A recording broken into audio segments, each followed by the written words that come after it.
Sandra López Tietz, periodista, doctora en procesos sociales y políticos en América Latina, codirectora del Observatorio de Medios y Movimientos Sociales de la Universidad de la Frontera y primera mujer al mando de la carrera de periodismo de la misma casa de estudios. Sus líneas de investigación son los estudios de género, movimientos sociales, comunicación alternativa y teoría política. Es profesora de la Universidad de la Frontera, investigadora del Centro de Investigación en Comunicación, Discurso y Poder. Hoy, en El Café, hablaremos sobre los movimientos sociales y los medios de comunicación, así como los desafíos al mando de la carrera de periodismo de la Universidad de la Frontera. Sean bienvenidos. Aquí comienza El Café.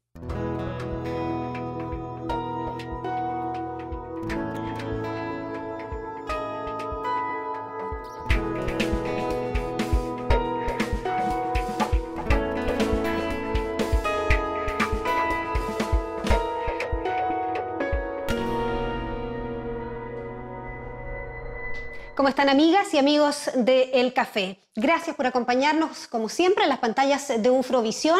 Como vieron en nuestra introducción del programa, estamos con Sandra López, la primera directora de la carrera de periodismo de la Universidad de la Frontera, investigadora también, a quien le damos la bienvenida al programa. Bienvenida, Sandra. Muchas gracias por la invitación. Gracias a ti por estar con nosotros el día de hoy acá. Y vamos entonces a conocer un poco respecto de las investigaciones que ha realizado Sandra acá en Chile, porque también tiene investigación en Argentina, dado su formación académica. Pero hay un tema súper interesante que tú le has seguido una línea y que tiene que ver con los sindicatos. Cuéntanos un poco, ¿qué es lo que abordas de la investigación de los sindicatos? Claro, esta investigación la hicimos en el contexto del Observatorio de Medios y Movimientos Sociales, que es un observatorio que está vinculado a la Facultad de Educación, Ciencias Sociales y Humanidades, y dentro de ello lo que hicimos fue constituir un equipo que se fue construyendo de a poco con sociólogos, cientistas políticos, periodistas y estudiantes.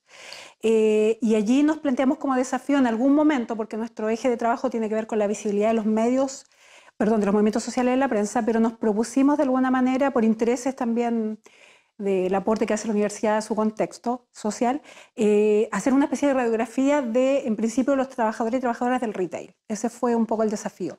Y en esta radiografía, que tenía que ver con un vínculo previo con la Federación de Sindicatos del Retail, que teníamos de un trabajo en asignaturas de periodismo y varias actividades que habíamos hecho en los últimos años, asumió una mujer como presidenta y le propusimos esta idea de poder investigar un poco lo que nos interesaba era conocer de alguna manera la subjetividad, es decir, qué le pasa por la cabeza en términos políticos, en términos incluso con qué se identifica, ¿no? La clase trabajadora, en este caso el retail, que es un sector muy importante en la región y en la ciudad económicamente, claro. Y dentro de ello también nos interesaba hacer un poco el consumo de medios, digamos, si veían televisión, qué hacían en sus horas libres.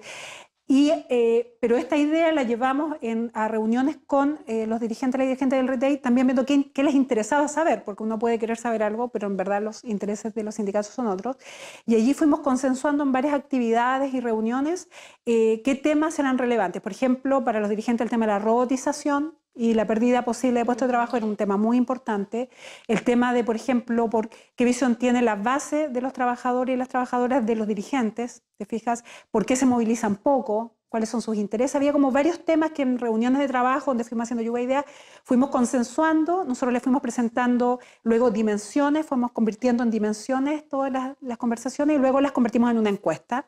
Y esa encuesta nosotros metodológicamente tomamos un modelo que es bien interesante, que es la encuesta obrera de Marx, de Carlos Marx, que en su momento, junto con Engels, hicieron una encuesta masiva de 25.000 encuestas a trabajadores y fuimos retomando esa idea, que la habíamos aplicado en el contexto de otras investigaciones y otros estudiosos la habían tomado también, y la fuimos adaptando. Entonces, de alguna manera, la encuesta lo que nos permite, al aplicarla, luego nosotros, llevamos la propuesta, se aprueba y la fuimos aplicando. La aplicamos en el ISI, la aplicamos en Unimark de Pinto, en Cugat, en París Portal y en Líder. Entonces, luego, obviamente, sistematizamos toda esa información y fuimos presentando en distintas actividades los resultados, que son bien interesantes porque te permiten hacer cruces muy interesantes en torno, por ejemplo, a qué votan los trabajadores y las trabajadoras de la región, en torno a con quién se identifican políticamente, e incluso a el cómo se perciben a sí mismos o a sí mismas.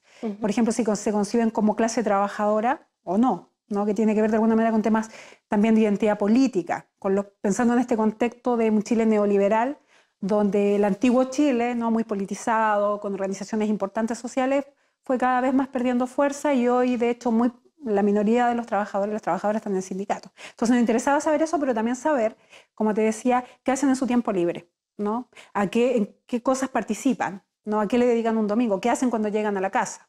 Además de algunos datos en torno a cuánto ganan, ¿verdad? ¿Qué sistema de salud tienen? O sea, obviamente siempre partes con una radiografía socioeconómica también del sector.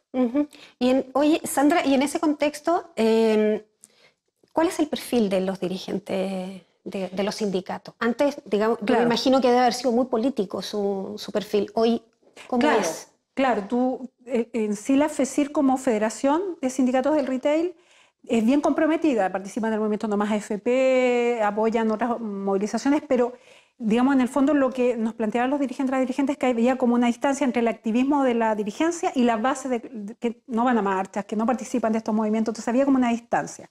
Y claro, al aplicar la encuesta lo que pudimos ver efectivamente es que, por ejemplo, alrededor del 50%, casi 50% se considera, vota a la derecha, por ejemplo. Que claro, uno pudiera pensar que es extraño que alguien que gana un sueldo promedio que está en torno al mínimo o un poquito más vote a la derecha. Sin embargo, en el Chile actual eso es, o sea, ocurre. Totalmente posible. Bueno, y en esta región hay que recordar que ganó el sí, así que tenemos una trayectoria política en Y luego, por ejemplo, otro dato que nos resultaba interesante era que luego cuando tú haces ciertos cruces, ¿no? Entre distintas variables, un sector importante de trabajadores cuyo sueldo está centralmente en torno al mínimo, un poquito más del mínimo, se consideraba de clase media, por ejemplo. Lo cual igual es llamativo porque tú dices, o sea, ¿qué es la clase media? O sea, ¿cómo se define una clase media? O sea, en el fondo, si tú lo miras objetivamente, es clase trabajadora por el sueldo que tiene y la tarea que realiza. Pero hay un tema también de construcción ideológica respecto a que nadie quiere ser de la clase trabajadora. Si tú piensas en el Chile antiguo, ¿no es cierto?, previo a la dictadura, ser de clase trabajadora era un orgullo y una identidad política.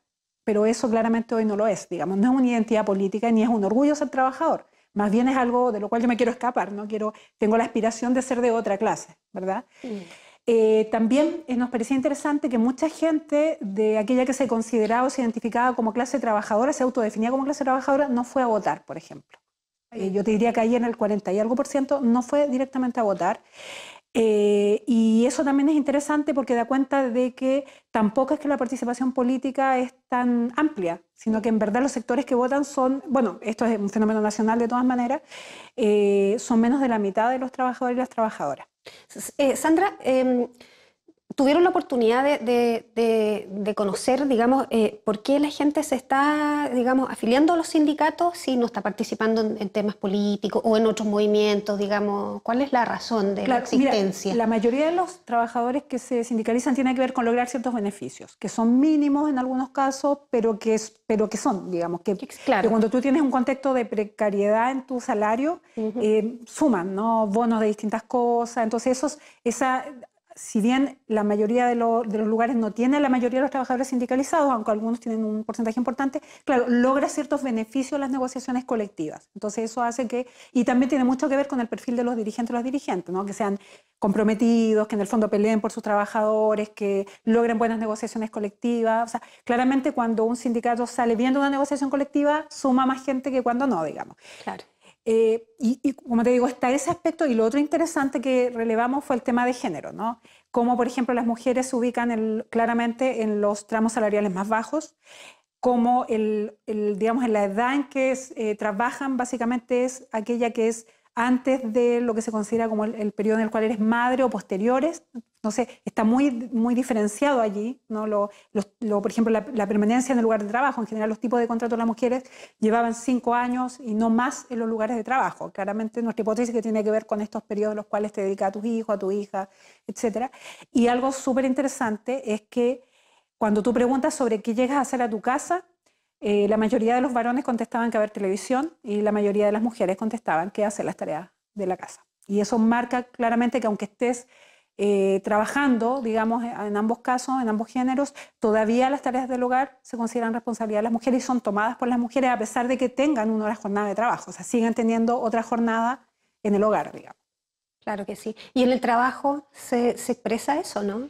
Mira, lo que se expresa esas más diferencias de género. Sí, digamos. lo que notábamos en términos del trabajo era lo que te decía, el periodo de permanencia. En general los hombres tienen contratos más extensos a lo largo de su trayectoria que las mujeres. Y lo que notábamos también es que las que sentían más insatisfacción en torno a la valorización de su trabajo eran las mujeres, por ejemplo. Sentían que su trabajo era menos valorado que lo que sentían los varones que fueron encuestados, ¿te fijas? Y además de eso, otro dato que tiene que ver, es indirecto, pero que es interesante también, es que ninguna de las mujeres encuestadas estaba adscrita, por ejemplo, a ISAPRES. Todas estaban en FONASA, ¿te fijas? Y eso da cuenta también del acceso, porque están en las franjas salariales más bajas, la mayoría, ahí hay otro tema también, ¿no? Los hombres están ubicados en los sueldos mayores que las mujeres, pero además ninguna accedía al sistema de ISAPRE, porque obviamente es más caro. Entonces, a diferencia de los varones, donde encontrabas un 7% más o menos que estaba adscrito a ISAPRES. Entonces, marca claramente que por el tramo salarial en el que se ubican, pero además por el costo de un plan de salud, mujeres en general de edad fértil, te hace inaccesible estar en un ISAPRE. Claro que sí. Bueno, hay que decir también que FONASA no te expulsa en cuanto uno queda sin trabajo, digamos. Exactamente. La cobertura se mantiene. Sandra, hay algo interesante que señalaste al comienzo y que tiene relación con algunos temores que tienen los trabajadores a la automatización. Particularmente este punto me llama la atención porque está dentro de la tabla de peticiones que hicieron los trabajadores de Walmart. Hay que recordar que el lunes votaron sí a la huelga, que es la huelga más grande que ha tenido el país de trabajadores sindicalizados, y uno de los puntos que a ellos más les complica es el tema de la automatización, dado que hoy en día están cumpliendo funciones que no estaban en su contrato. No solamente están, digamos, saliendo de lo que hacían habitualmente, sino que también aprendiendo a utilizar la tecnología y siendo como capacitados en el mismo momento, en el fondo. Mira, en el momento que, bueno, este proceso como fue participativo, es decir, no es que nosotros armamos la encuesta antes de hablar con la gente del retail, sino al revés, fuimos haciendo un proceso conjunto.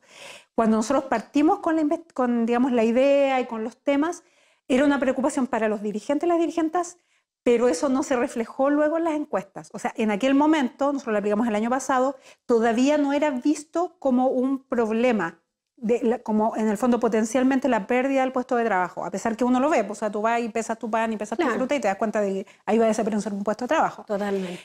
Sin embargo, justamente una inquietud de los dirigentes era esa, de que efectivamente no veían que la gente como que no se daba cuenta, incluso al revés, como que encontraba, incluso nos decían, mira, nosotros hemos hecho incluso el ejercicio de ir nosotros a decir, oye, ¿sabes qué? Quiero que tú me lo peses, porque en el fondo para dar cuenta que se está perdiendo un lugar de trabajo.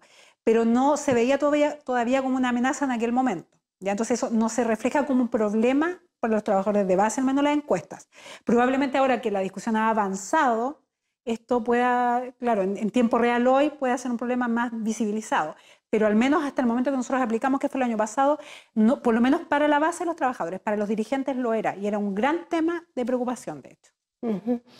Bueno, tú mencionaste cuál es la presencia que tienen estas organizaciones sociales en los medios, es uno de los temas que investigan ustedes además. Sí. ¿Qué tanta presencia tienen los sindicatos, los movimientos sociales en los medios de comunicación? Tienen presencia. Nosotros lo que hacemos es trabajar una matriz donde establecemos ciertas categorías. Por ejemplo, lo que estudiamos es el Mercurio, la Tercera del Diario Austral, y lo que hacemos es aplicar sobre la revisión cotidiana del diario, de cada uno de los diarios, por ejemplo, qué movimiento aparece, qué tipo de protesta se realiza, que puede ser una marcha, puede ser un paro, ¿no? Puede ser una petición, a quién demanda, ¿te fijas? Entonces se van relevando distintos aspectos. Y sabes tú que es bastante, no es poco.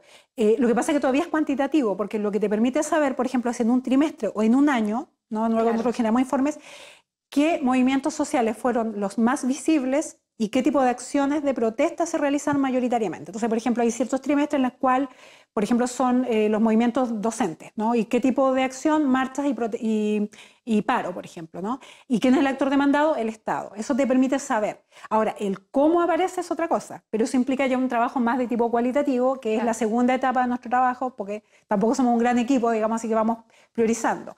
Entonces, claro, en ese contexto, lo que sí vemos nosotros es que sí hay una visibilidad, pero como te digo, lo que no te dice esos datos es cómo aparecen. Por ejemplo, si son criminalizados, ¿no? Si aparecen como realizando acciones. Claro, te puede decir, mira, aparecen haciendo una protesta, pero no te dice si es connotado negativamente, ¿no? Todavía. O sea, esperamos una vez que terminemos, porque estamos poniéndonos al día con este año, el poder hacer un análisis más cualitativo. Sandra, ¿por qué es importante hacer estos estudios en los medios de comunicación? ¿Qué impacto tiene, digamos, en las personas tener esta información? ¿A qué voy en el fondo? A que los medios de comunicación igual cumplen un rol. ¿Por qué es importante saber la visibilidad que tienen estos movimientos?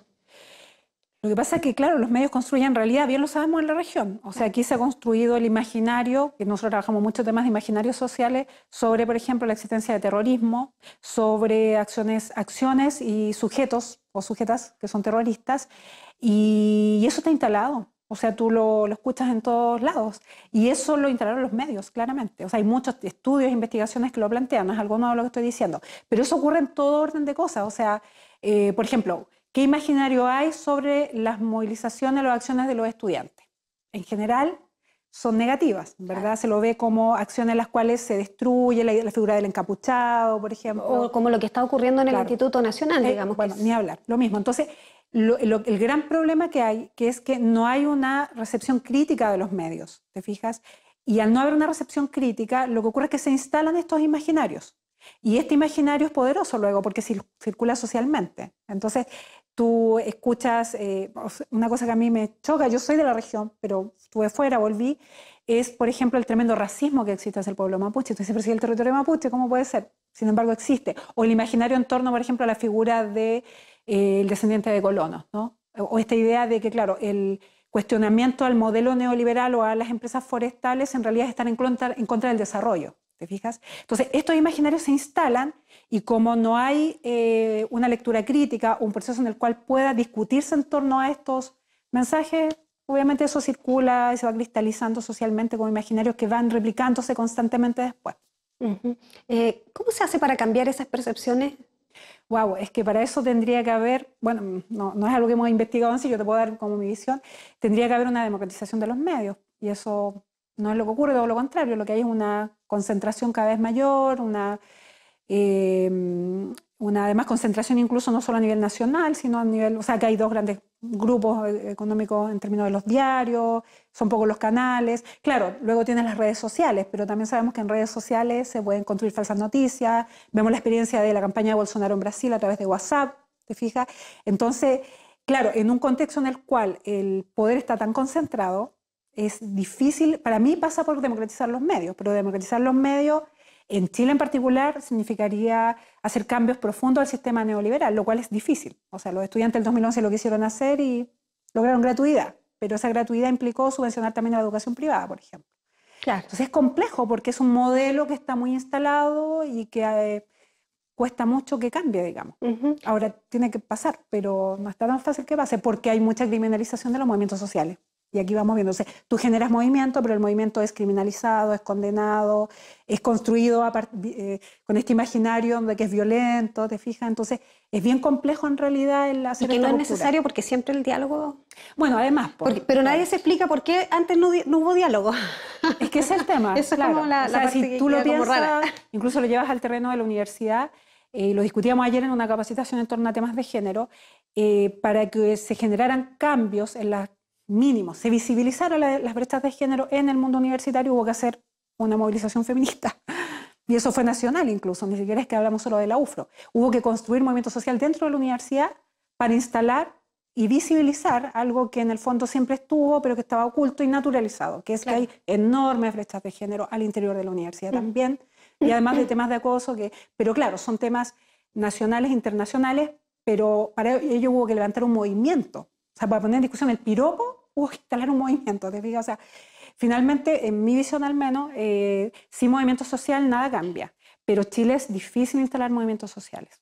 Por esta, claro, por esta tendencia que hay, principalmente de las autoridades, de criminalizarlos antes de, digamos. Claro, y también porque hay una cooptación ideológica, o sea, yo además me fui el año 86, estuve acá cerca, no muy lejos, pero era otro mundo en verdad.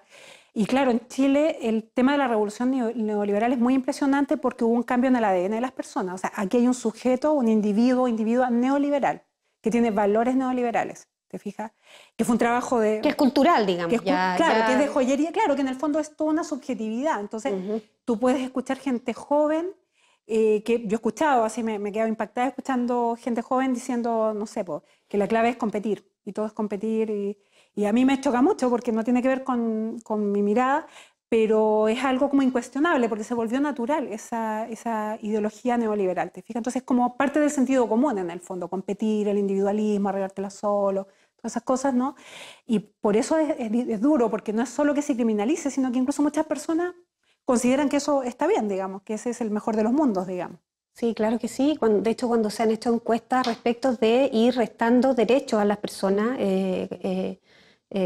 para supuestamente combatir la inseguridad, conversábamos de eso en otro capítulo con el defensor regional, la gente está como de acuerdo en perder o sea, el tema de derechos. Claro, este toque de queda para jóvenes es brutal.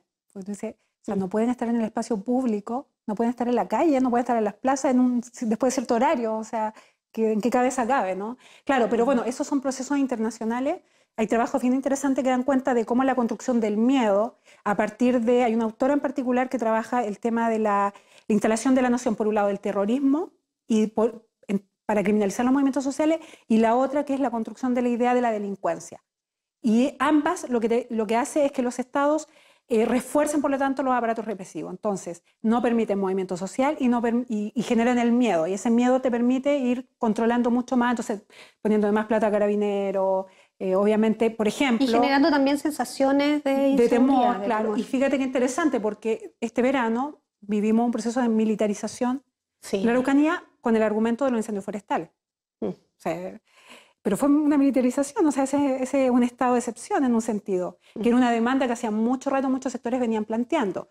Y la excusa son los incendios forestales. Y fíjate, increíble, porque nosotros hicimos una investigación hace poco con otra colega de España, donde se instala esta idea de que quienes son responsables de los incendios forestales son las personas, ¿no? Ya sea alguien descuidado, o ya sea, y por eso las campañas de la CONAF, o acciones terroristas. Claro. Y si tú lo piensas, y nosotros hicimos un trabajo al respecto, en realidad la causa de los incendios forestales es el monocultivo forestal, porque al cambiar el hábitat, y en el fondo es prender, digamos, tiras un fósforo y se prende, por las características y los cambios que producen en el ecosistema, la sequía, etc. Entonces, en realidad, la responsabilidad principal es de las empresas forestales y del modelo forestal. Sin embargo, a quien se indica como responsables a cada individuo o individua, o bien se criminalizan las organizaciones acusándolas de hacer acciones o atentados incendiarios, y con esa excusa se militariza. Bueno, hay que decirlo también, lo que está ocurriendo en la frontera de nuestro país en el norte, donde en este minuto hay muchas familias venezolanas esperando entrar al país, y se hace el anuncio precisamente de que el ejército o la armada en este caso va a participar, digamos, de la protección. Claro.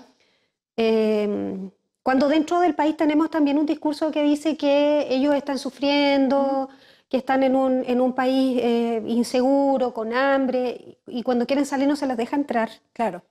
Bueno, ahí tú tienes también esta idea de la construcción del otro, este enemigo interno, ¿no? Entonces el enemigo interno es el mapuche, el enemigo interno ahora también son los migrantes, porque se lo asocia a la delincuencia, porque además nos va a quitar el trabajo, o sea, las feministas en su momento. Entonces siempre hay un enemigo interno ante quien la ciudadanía tiene que defenderse. Entonces ahora por ejemplo, el tema del racismo a mí también me impacta, porque Chile es un país, o sea, yo migré a Argentina, y toda mi familia migró desde los años 50, y está lleno de chilenos, o estuvo lleno de chilenos, sí, claro, la Patagonia Argentina. Fuimos a estudiar gratis muchos chilenos. Y todavía hay muchos jóvenes que van a estudiar medicina. Entonces tú dices, a ver, perdón, ¿de qué estamos hablando? O sea, tu abuelo, tu madre, tú mismo seguramente fuiste y volviste, sobre todo en esta zona, ¿verdad?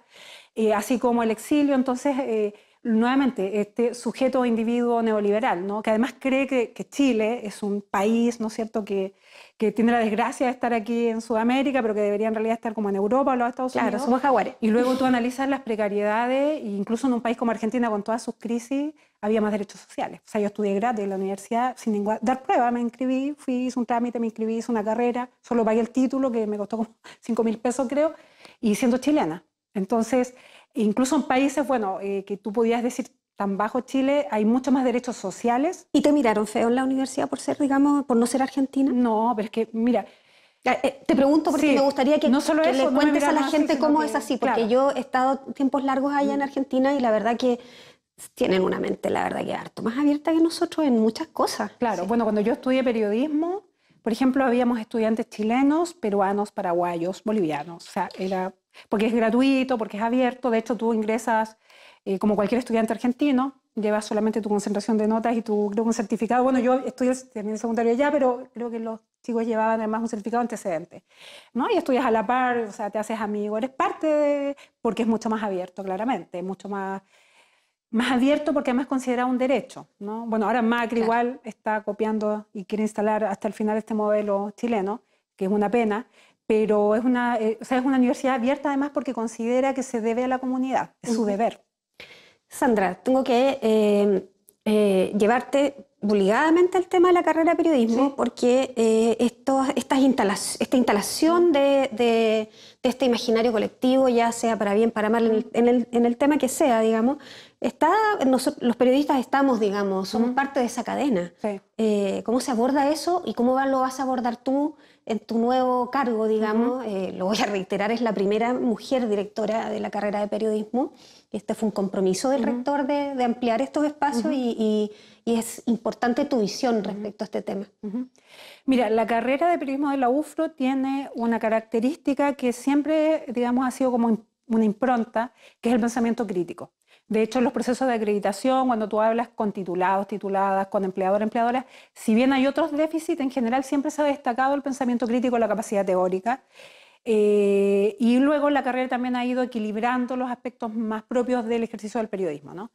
Entonces, mi idea es mantenerlo, obviamente, porque creo que es parte de la identidad de la carrera, es el aporte que hace la carrera también. Y hace poco incluso titulados que llevan poco tiempo ejerciendo en Santiago me decían, no, pero nosotros nos valoraron por eso y también por otros aspectos técnicos, por nuestra flexibilidad, por ser como ya aperrados, aperradas, ¿no? Sí, y claro, como poder flexibilizarte y ubicarte en distintos espacios. Entonces, obviamente la idea es mantener eso, pero también nos interesa, y justo entramos ahora mañana en Consejo Académico, tenemos que aprobar el ajuste de la malla curricular de la carrera, que entre otras cosas incorpora y se hace cargo de temas como género, comunicación y género, es decir, uso del lenguaje no sexista, el tema de cómo tú abordas, por ejemplo, las noticias o la información sobre violencia de género. O sea, si hay alguien que ha mediado malamente en este tema ha sido el periodismo, ¿no? Esta idea del crimen pasional, de poner ¿no es cierto?, digamos, al asesino, al femicida, muchas veces como la víctima o como el centro de una noticia, lo que se hizo en muchos casos, y lo pasó hace poquito con TVN, donde en el fondo quien se pone en el foco es la persona que fue víctima, ¿no? Como el caso de esta chica que... Fernanda Maciel. Claro, Fernanda Maciel, y había sido también con, no me acuerdo el nombre de la chica que le sacaron los ojos, donde en el fondo hasta el informe ginecológico, ¿no? Planteando que en realidad ella tenía varias parejas. Bueno, ese es un tema que vamos a incorporar fuertemente con actividades y discusiones en torno al tema de mujeres en el periodismo, pensando que además siempre hubo mujeres en el periodismo. Es una carrera donde la mitad siempre han sido mujeres, entonces eso hay que darlo cuenta. Y por otro lado también los temas de interculturalidad, porque es lo mismo, ¿no? Quien ha construido en gran parte este imaginario del terrorismo, ¿verdad?, esta criminalización, también han sido los medios, y allí lo que nos interesa también es poder ir incorporando cuestiones mínimas, como protocolos, por ejemplo. Cuando tú vas a una actividad y hay autoridades mapuches, cómo debes dirigirte, y también, bueno, obviamente tener una sensibilidad al respecto, pero también que sea... Porque es lo propio que tiene la carrera en el territorio donde está. O sea, claro que tú no puedes solo querer imitar. Es parte de la identidad. Es parte de nuestra identidad. Entonces, más bien hay que relevar este hecho y apropiarnos de este hecho. Entonces, por ejemplo, el uso del aprendizaje del mapuzungún, que debería ser un tema que, aunque la carrera no sea bilingüe, pero al menos incorpore en sus productos, ¿no es cierto?, la traducción del mapuzungún, y empezar a generar algunos talleres también propios de la carrera para que muchos estudiantes manejen también, porque muchos van a trabajar además en la región. Ese es un tema importante y, bueno, y el otro fuerte de la carrera va a ser toda la incorporación de los temas digitales, obvio, ¿no? Periodismo multimedia, redes sociales, que es obvio, lo que es viene. parte del contexto. Pero sí, de alguna forma nos interesa sí asumir muy fuertemente el territorio en el que estamos. O sea, tenemos que asumir eso y es un plus, creo yo, que tiene la carrera, que debe hacerlo carne también en su formación, digamos, y asumirlo, vincularse al Firgualmapu y a todas las instancias locales también, porque creo que a mucha gente incluso le puede interesar como un perfil ese, ¿no? Es decir, voy a estudiar periodismo en la UFRO porque allí tienen una mirada intercultural, por ejemplo. Claro que sí. Pensando que no es solo el sello. tema mapuche, sino que también está el tema de la migración, que es un tema que se instaló y va a seguir siendo así. Sandra, ha sido muy interesante la conversación contigo, pero el programa tiene un tiempo y ya lo estamos agotando. Me queda muy poquito, pero quiero dejar la cámara para ti, para que puedas entregar el mensaje, digamos, que estime para tus estudiantes, la comunidad que te está mirando. Adelante. Mira, en términos de nuestros y nuestras estudiantes, para mí sobre todo plantear que es una carrera hermosa, estudiar periodismo. Yo nunca me he arrepentido de ello, todo lo contrario, creo que nos pasa, claro, no es tan sencillo en términos laborales de pronto, pero es una carrera maravillosa, porque te permite, a diferencia de otras carreras mucho más teóricas, te permite estar en contacto con la realidad, ¿no? Es como una mediación muy clara entre la realidad, digamos, y las ideas, ¿no? Y eso yo creo que es algo que tenemos que darnos cuenta de lo relevante que es, digamos. Entonces, en ese sentido, tener empoderarse de la carrera y también darle el peso y el valor que tiene el ejercicio del periodismo, que nunca va a desaparecer, aunque pueda mutar en las formas de trabajo, porque finalmente las comunicaciones al revés son cada vez más relevantes. Claro que sí. Y en términos de la comunidad, plantear que la carrera es una carrera que se propone fortalecer el vínculo con la comunidad, porque si hay algo que también la carrera tiene que hacer, y lo empezamos a hacer, es hacer periodismo de investigación con pertinencia local. O sea, hicimos investigación respecto a los incendios en Carahua hace unos años, donde evidenciamos de alguna manera la construcción o el montaje que hubo allí político-mediático, constituimos un equipo de investigación periodística y ahora tenemos una asignatura que es periodismo de investigación también. Entonces, creo que si hay un aporte que debe hacer la carrera en la región, es investigar los temas propios de la región, que son muchos, y no solo dejar que se haga desde Santiago, ¿te fijas? Porque tenemos miles de temas que investigar aquí. Y creo que también ese es un tema relevante y en ese sentido lo que la comunidad nos demande, y la idea es un poco que la carrera esté abierta también a ello, nosotros queremos responder también, o sea, nos debemos a la comunidad en la que estamos insertas. Por supuesto que sí.